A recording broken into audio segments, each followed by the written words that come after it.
Aí estamos de volta. Já está em nossos estúdios Nilton Salina, jornalista, e a gente vai, com muito prazer, receber aqui em nossos estúdios Nilton Salina. Bom dia, meu irmão, tudo bem contigo? Oi, Josué. Bom dia, tudo bem contigo aí? Espero que esteja tudo bem por ali, aí por Alvorada. Movimentado aí, né? Tudo bem, graças a Deus. Aqui bem embaçado, mas tá bom, tá? Está acostumado com o clima tenso. Ô, Nilton, primeiro, uma honra imensa recebê-lo aqui em nossos estúdios. E eu queria deixar você muito à vontade e para poder a gente discutir alguns assuntos que têm surgido recentemente.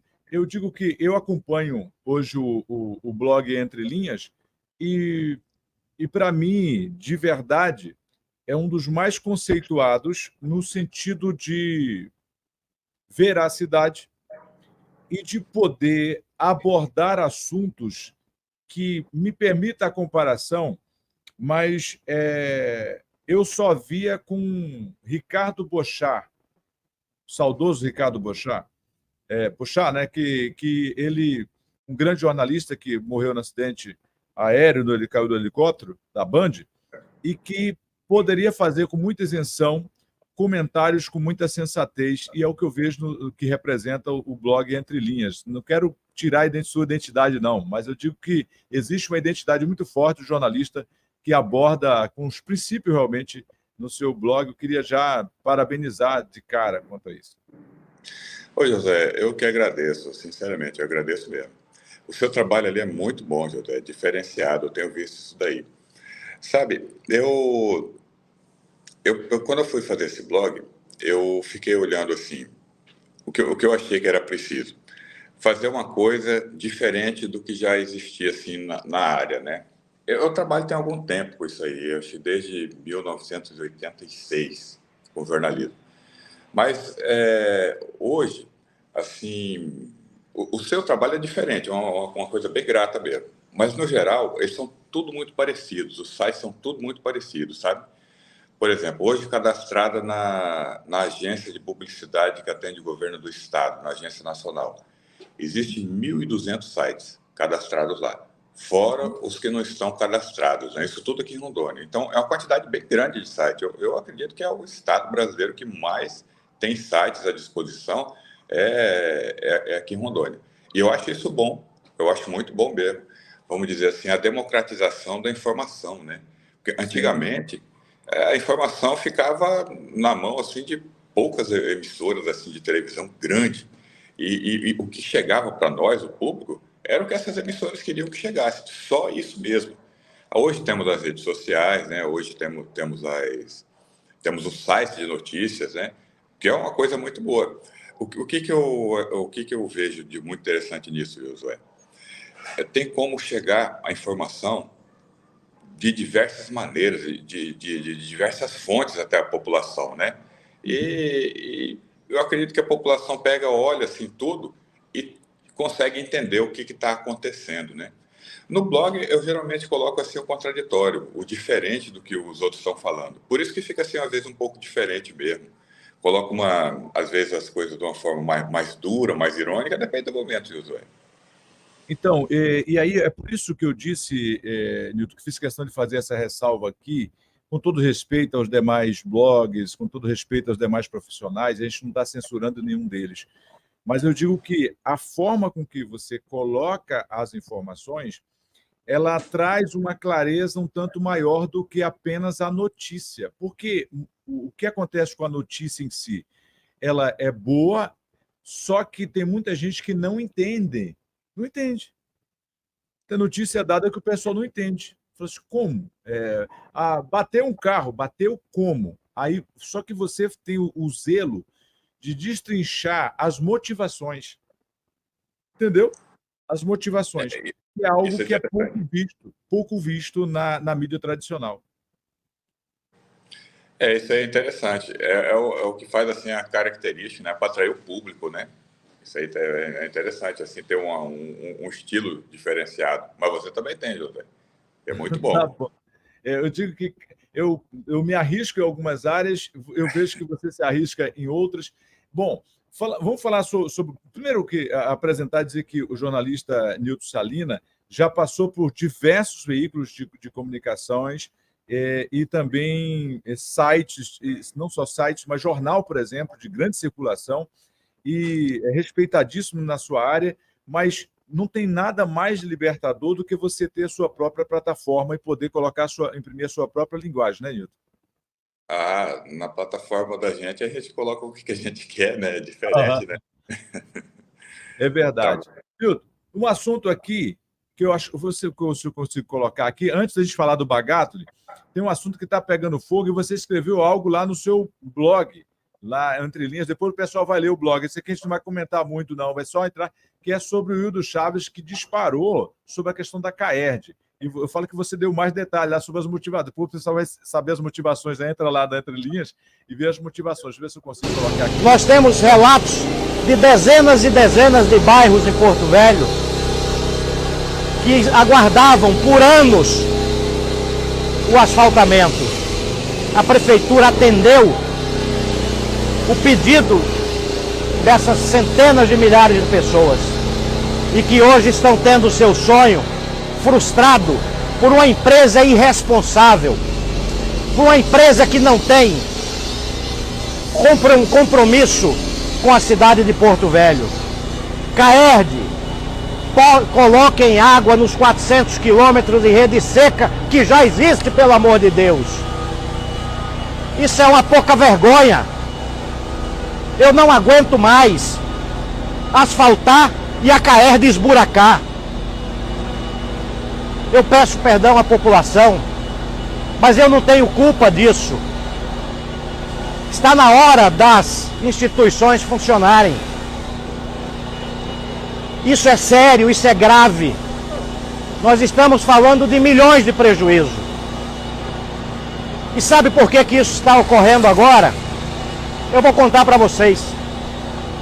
A CAERD está há 30, 40, 50 anos esburacando essa cidade e mal consegue atender 20%, pouco mais de 20% de água encanada, não é nem tratada a água.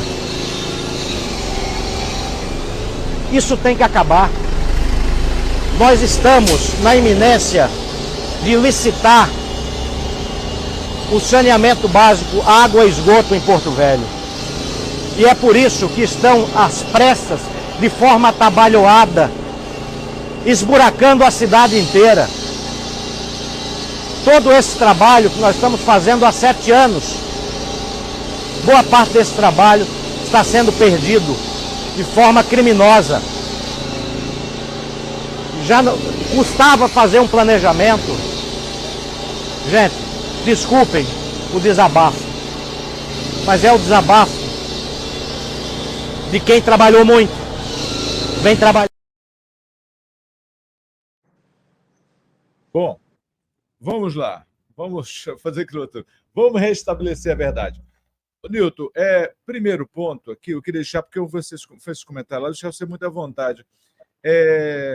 Eu não tenho nada contra a CAERD, nem contra o governo, nem contra ninguém, mas isso aconteceu também em Paraná e outros municípios. Então, e eu não sei qual é exatamente a motivação, nem da gravação do vídeo do prefeito Hildo, mas ele falou ali uma verdade. Verdade essa que fica oculta há muito tempo. Não sei porque os prefeitos não se manifestaram, mas nós sempre achamos um absurdo, depois de fazer o asfalto, cavar tudo, porque no planejamento de fazer antes para depois cavar. Mas você, como você escreveu algo, eu queria que você falasse um pouquinho como é que você viu esse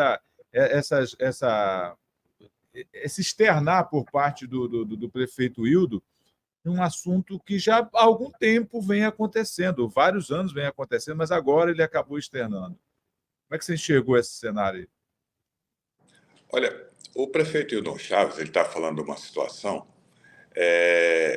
A CAERD sempre foi desorganizada mesmo, vamos dizer assim, é uma empresa que estava assim, sempre deu prejuízo para o governo do estado, e chegou um momento, foi no governo Bianco, que o PT fez uma proposta da gestão compartilhada. Não é bem o PT, filiados ao PT, dirigentes do PT que trabalhavam na CAERD. Fizeram a proposta da gestão compartilhada e disseram para o governador, na época, para o Bianco, que ele não precisaria mais colocar dinheiro na CAERD, porque a CAERD tinha condição de se administrar, e realmente tinha. Se manter. Se manter, isso, exatamente. Aí, quando foi feita a gestão compartilhada, realmente deu uma melhorada na prestação do serviço, sabe? A CAERD começou a arrecadar mais, começou a cobrar dos consumidores que estavam inadimplentes, e o próprio governo estava inadimplente também. O próprio governo, a própria prefeitura de Porto Velho, na época, também não pagava as contas da CAERD. Aí começou a fazer um encontro de contas, ela recebeu contas atrasadas do governo, e a empresa começou a se manter. Mas sabe o que aqueles funcionários fizeram, Josué? Eles aumentaram o salário tanto, assim, os salários dobraram, teve casos que triplicaram os salários. Aí toda aquela receita que estava na CAERD foi para o salário do pessoal, não foi para o investimento. Aí se tornou autossustentável, mas aumentaram a despesa. Aí não adianta. Aumentaram muito. Aí o que acontece? Se você pegar hoje quem entrou na CAERD há pouco tempo, vai falar, não, eu trabalho na CAERD faz 5 anos, meu salário é pequeno. O salário de quem entrou faz 5 anos é pequeno, mas quem estava na época não é pequeno, não. É um salário bem alto mesmo, José. É assim, por exemplo, não é querer desmerecer as categorias. Tá? Todo mundo tem o seu valor, assim, como pessoa, como ser humano e como profissional. Por exemplo, você chega a encontrar casos de motorista assim, que ganha R$9.000, por exemplo, R$9.000. Ganhava R$2.000 e para R$9.000 um motorista. O tamanho da despesa. Não é que uma pessoa não mereça ganhar isso, não é isso. Mas olha o tamanho da despesa. Estou falando de um caso. E assim foi para todos aqueles servidores que trabalhavam na CAERD ali. Eles resolveram a situação deles. E a empresa ficou inchada. E agora muitos se aposentaram, está tendo uma renovação, né? E isso aí, a CAERD, assim, vamos dizer assim, ficou por conta da administração deles, o governo não se envolveu para não repassar mais dinheiro, teve que fazer alguns repasses assim em alguns momentos ainda, mas não era mais como antes, né? E a empresa ficou assim, vamos dizer, uma bagunça mesmo, cortando o asfalto de todo mundo, depois sem enviar planejamento. Então aconteceu isso daí. O que está acontecendo dessa vez agora? Dessa vez agora, esse trabalho mais recente aqui em Porto Velho, o governo resolveu tomar a frente. E o governo do estado conseguiu dinheiro do governo federal para fazer esse trabalho, está sendo feito com dinheiro do governo federal. E o governo está começando a tampar também o asfalto. Eles cortam o asfalto, aí depois coloca a rede e está começando a tampar o asfalto. Tá um trabalho diferente do que a CAERD fazia anteriormente, né? Por isso que deu essa confusão. O prefeito reclamou, com justa razão, e o pessoal da CAERD, assessores do governador, responderam para o prefeito. Mas eles responderam educadamente, civilizadamente, responderam do jeito bom, para não gerar-se uma crise, né, entre os dois, entre o governador e o prefeito daqui de Porto Velho. Eles estão se entendendo bem. Só que os assessores têm que ter gente para falar. Eu digo que essa crise não é interessante porque, modéstia à parte, havia uma grande parceria, não sei se ainda há, mas pelo menos havia uma grande parceria até então, da Prefeitura de Porto Velho, ou do prefeito e o governo do Estado, a Prefeitura e o governo do Estado, de tal forma que eu acredito que nesse período foi um período que a Porto Velho recebeu o maior aporte financeiro por parte do Estado, transferência de Estado para município. E o prefeito fez a parte dele, aplicou e está aplicando esses recursos lá. Tá? Agora, daqui para frente, tem outras motivações, que aí entram as motivações políticas também, por isso que talvez não fica só no campo da parte material, existe uma parte sentimental aí também, né? Também. Pelo que eu vi, o relacionamento entre o prefeito e o governador, ele está bom, o relacionamento, ele está bom. Agora, isso, Josué, Porto Velho recebeu um grande aporte de recurso financeiro do governo do Estado. Hoje, Josué, a maior parte das obras, a maior parte das coisas que acontecem nas prefeituras é por conta do governo do Estado. Praticamente todas as prefeituras. São poucas as prefeituras aqui de Rondônia que têm alguma arrecadação que dê para ele se segurar, vamos dizer, sem o apoio assim, mais expressivo do governo do Estado, né? Todas as prefeituras, em Alvorada mesmo, depende nitidamente do governo, de repasses, porque se deixar só na mão das prefeituras, a arrecadação é pequena, né? Os municípios daqui de Rondônia são municípios novos, somos um estado novo, né? Então, sem o apoio do governador, não acontece basicamente nada. E como você falou, o governador é municipalista, ainda bem que temos um governador assim, né? Eu mesmo não falo contra o governador, não, e nem nunca falei contra o governador, não. Porque eu imagino a quantidade de pressão que é na cabeça do governador e a responsabilidade que ele tem. Eu acredito, José, que para falar alguma coisa do governador tem que ser uma coisa muito bem embasada mesmo, porque ele trabalha, né, José? Ele trabalha, tem que reconhecer isso. Mas eu acredito que eles se entendem os dois. Não, se entende. No final acaba se entendendo. Nilton, deixa eu falar para você um outro assunto que bombou aí, e eu digo que foi a surpresa para mim, pelo menos, o julgamento ontem na extinção das ações do senador Bagatoli, Jaime Bagatoli, que estava na iminência de perder o mandato. Havia uma corrente aí que acreditava que ele perderia o mandato. Eu vou até colocar na tela aqui. Reproduzimos no nosso site essa matéria. Eu peguei do Rondônia Agora, né? Do Rondônia Agora. Deixa eu ver se vocês conseguem colocar na tela aqui.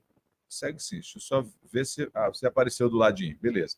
Olha, aqui fala que o TR de Rondônia extingue, por unanimidade, a ação contra o senador Jaime Bagatoli. E essa matéria está falando tecnicamente que ela foi extinta, né? Foi um relator da preliminar legítima, a ação não foi pedido aqui, ó, pedido de extinção do processo. O que eles alegam aqui é que o PSDB deveriam ter pedido essa ação junto com a cidadania, e como ele pediu sozinho, ele não teve êxito, porque o objetivo era pedir em conjunto. Como não estava em conjunto, ele acabou acho que não colocou ainda do blog, cara. Me pediu a questão do blog, mas o seu blog, no seu blog Entre Linhas, você fala de uma outra motivação, no outro sentido. Depois deixa eu tirar da tela aqui para você falar, Nilton Salino. Meu amigo, estou recebendo ligação aqui também, aqui, ó. Meu amigo, eu te retorno já, meu irmão. Você só terminando o podcast, estamos ao vivo aqui, Nilton Salino, eu te retorno, tá bom? Um abraço, meu amigo Guajará-Mirim. Valeu, negão. Um abraço. Meu amigo Samuel, gerente da Nova Lá meu amigaço mesmo, uma pessoa do meu irmãozão do peito. E aí, sabe aquelas pessoas que você tem que atender de todo jeito? Eu me lembro de alguns parlamentares que, mesmo na sessão, dependendo de quem é que liga, eles estão com o telefone no ouvido. Fala, como é que o cara está na sessão que ele atende? Dependendo de quem é, você tem que atender. E esse Samuel de Guajará-Mirim, eu tenho que atender em qualquer hora. Ele é a minha mãe, né? E a mulher. Tá? É melhor atender. Mas aí, Nilton, falar o seguinte, que a matéria nossa está lá, e eu vou repercutir também o do blog, Entre Linhas, que você trouxe uma outra situação aí sobre a questão das motivações. Fala um pouco para nós dessa ação que você tem acompanhado aí no TRE. Não só essa, mas várias ações. Já aconteceu do deputado Edevaldo Neves, que já ganhou a ação dele. Nós temos da Ieda Chaves, temos do governador, que está em andamento, e essa agora que foi extinta. Comenta um pouco para nós, na sua visão, como é que você está enxergando esse julgamento aí? Eu vi assim, quanto a essa matéria que está no Rondônia Agora, meus amigos lá do Rondônia Agora, quem escreveu essa matéria aí, o Eliânio Nascimento, um grande jornalista, tem um texto impecável, muito bom o texto dele. E ele é advogado também. Então, ele pegou... A matéria está correta, não tem erro na matéria. Ele está olhando tecnicamente. Então, é uma visão jurídica, né? Porque ele é advogado também. Além de jornalista, ele é advogado também. Então, ele mostrou as falhas no processo. Pode ver que é uma matéria bem técnica mesmo. Sim, bem técnica. É uma linguagem jurídica que a gente consegue entender. Porque o Eliânio Nascimento, ele sabe fazer isso, ele escreve muito bem. Porque a comunicação, José, não é o que eu digo, é o que você entende. É verdade. Então, o Eliane Nascimento ele consegue escrever de uma forma para as pessoas entenderem, vamos dizer, o juridiquês. Então, ele explicou, tirou daquela linguagem jurídica e colocou numa linguagem para se entender o que aconteceu, vamos dizer, qual foi a falha no processo, né? Aí, quando eu fui escrever a matéria, já estava no ar a matéria do Rondônia Agora. Porque, vamos dizer, o Eliane Nascimento, ele é advogado, ele, com toda certeza, ele acompanhou o processo. Quando se foi divulgado a manifestação do Ministério Público, ficou claro que isso ia acontecer. Isso foi há alguns dias. Ficou claro que a ação não iria prosseguir. Só que, por exemplo, eu não falei da ação do Ministério Público e os outros sites não falaram também, o próprio Eliane Nascimento, que é advogado e tem acesso, não falou, porque o que acontece? Não é bom a gente ficar falando de um processo assim que está em andamento.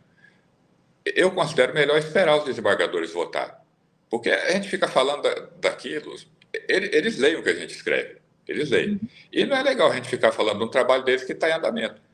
Eu não sou advogado, tenho advogado também que atende o blog, e o tempo que eu trabalho, eu entendo alguma coisa já das sentenças, né? A caminhada para a gente entender alguma coisa. Exatamente. A manifestação do Ministério Público Eleitoral, eu achei assim muito lúcida mesmo, que ele explicou tudo isso daí, a falta da legitimidade. Então, eu vi que isso seria acatado, até porque, vão dizer, se caça um mandato e sobe para o TSE ia reformar a decisão, porque já tem jurisprudência quanto a isso daí. Então, eu estava acompanhando. O que eu vi com relação a tudo isso aí é que são pontos frágeis para caçar um mandato, e no caso do Edivaldo, a situação do governador, eu não estou falando, por exemplo, do julgamento do governador, que isso causa uma instabilidade, né? Mas, assim, são 5 votos, ele tem 2 votos favoráveis, tem mais 2 votos para acontecer. Então, quem está falando em cassação do governador tem que entender isso. Já teve 3 votos. 2 votos são favoráveis a ele, tem mais 2 votos. Ele precisa de mais 1 voto para não ser cassado. Né? Basicamente, ele já rompeu mais da metade do caminho, né? Mais da metade do caminho. Então, eu não fico falando isso porque fica uma instabilidade, né? Aí fica parecendo que a gente quer que ele seja cassado ou quer que ele não seja, né? Mas a defesa dele está indo bem. Então, o Eliane fez a matéria sobre as falhas assim no processo que resultaram, né, na extinção da ação. Como ele já tinha feito isso, e muitos sites tinham reproduzido essa matéria, que está correta, tecnicamente é exatamente o que ele falou mesmo. O que seria interessante para mim? Pegar o contraditório, vamos assim, pegar um outro lado e colocar esse outro lado desse mesmo processo, que daria, assim, vamos dizer, a mesma despertaria o mesmo interesse que despertou a matéria que já tinha saído no Rondônia Agora, mostrando assim um outro lado. Então, aí, como já antes estava em segredo de justiça o que estava acontecendo. Depois que foi julgado, foi disponibilizado. É possível baixar o processo inteiro ali. E no processo inteiro tem a degravação daquela ata notarial que eu coloquei ali. E a ata notarial, ela é muito forte, a conversa que teve. Então, assim, vamos dizer, para dar audiência, para dar acessos, né?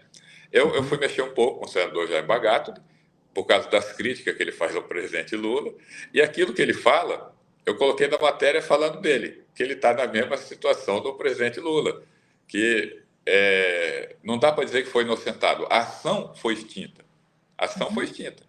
Então, aí a comparação com o presidente Lula, que é justamente para mexer um pouco com ele e com o público, que eles vão falar, mas que comparação que é essa? O que tem de semelhante? É que, no caso dos dois, a ação foi extinta. Mas se olha no processo ali que tem relação ao Jair Bagatoli, a prova é muito forte. Tanto que eu tive a informação de que o desembargador já pediu para encaminhar para a Polícia Federal para apuração. Ele, então, assim, ó, em miúdos, é que ele não foi absolvido por falta de provas. Ele foi absolvido por um erro processual. Ele não foi nem absolvido. Não teve julgamento. Foi extinto. Foi extinto. Foi O processo extinção. foi extinto. E aí, a tua comparação com o Lula foi muito feliz. Nós não estamos falando de caráter, nós não estamos falando de ideologia, nós estamos falando de processo. A parte Não são técnica. pessoas completamente diferentes os dois. Então, assim, ó, nós estamos dizendo o seguinte: qual a comparação do Lula com o processo do Bagatro? Porque o processo do Lula também foi extinto também. E foi extinto por quê? Porque entenderam que o lugar onde se iniciou a ação, no caso do Lula, onde iniciou a ação não era o lugar devido para iniciar a ação. Isso é o entendimento do Supremo Tribunal Federal. No caso do Bagatro, era o partido PSDB teria que estar, como ele estava federado com Cidadania, deveriam os dois ter tido a mesma iniciativa de entrar com o processo. Só uma parte entrou. Foi mais ou menos isso, né? O que tecnicamente... Exatamente. Então, não está dizendo que as provas, não analisou as provas, para dizer que as provas não foram suficientes. Se entrar uma nova ação, por exemplo, aí, e com as mesmas provas, e aí se for analisar as provas dos autos, aí o juiz vai debruçar nas provas e dizer se a prova é ineficiente ou não. Mas, por enquanto, não foi isso que foi dito, né? Exatamente. Agora, por exemplo, assim, vamos dizer, uma acusação que teve contra o presidente Lula e que teve contra o senador Jaime Bagatro, são coisas completamente diferentes. Não tem nada a ver com isso, né? A comparação foi só no único ponto. Agora, isso chama a atenção do leitor, né? Do internauta, né? A intenção é essa daí. Assim, nada pessoal contra o senador Jaime Bagatro. Nem conheço o senador, nunca nem conversei com ele. Mas, assim, mexe com o leitor, né? O leitor, o que eu vi, Josué, ele gosta de provas baseadas em conversa de WhatsApp. Acho que no blog, as matérias de mais acesso são as que falam em conversas através do WhatsApp. Então, o leitor gosta disso. É verdade. Quanto ao senador Bagatro, o meu carinho, se ele precisar de espaço, nossa página está à disposição. Votei no senador Jaime Bagatro, só que eu não tenho compromisso com os erros do Bagatro, nem de ninguém. Eu digo que cada um se coça com as suas unhas. Então, desejo boa sorte a ele. Por enquanto está tudo certo. Eu não torço contrário a ninguém, mas se ele errar, nós vamos falar aqui do mesmo jeito, como se ele acertar, como eu já divulguei as ações dele aqui do mesmo jeito. Então, para mim, divulgar a ação ou divulgar os erros, para mim está do mesmo tamanho. Quanto às pessoas de casa fazer um elogio, uma crítica também ao nosso trabalho, está no mesmo tamanho também, porque a gente vai ter que seguir trabalhando, porque a gente não paga a conta nem com o elogio e nem com as críticas. A gente tem que fazer o nosso trabalho, e o nosso trabalho é espinhoso, né, Nilton? Muito espinhoso. Exatamente. Não vai ter como agradar todo mundo. Se agradar todo mundo, ninguém lê a gente, né? É verdade. Meu irmão, eu quero te agradecer. Até, eu diria... Não sei se todo sábado, não sei, a gente alinhar para sempre você trazer essas riquezas de detalhes aqui para o nosso programa. Me sinto de veras muito honrado mesmo, dizer que o blog Entre Linhas eu super recomendo, porque é algo que traz uma visão diferente, faz a gente entrar dentro do processo, mesmo sem a gente conhecer o processo. Faz a gente entrar dentro do caso sem a gente conhecer o caso.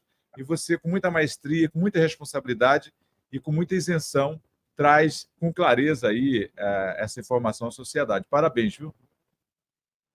José, eu agradeço. Eu fico à disposição. Pode entrar em contato que eu participo, sim. Para mim é muito interessante.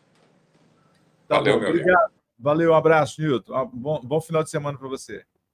Para você também, para quem está acompanhando a gente aí também. Até mais. Até mais. Tá aí, gente. Deixa eu trazer para vocês mais informações. Vou agora a São Felipe do Guaporé. Olá, amigos. Estou aqui hoje na linha Capa Zero para mostrar para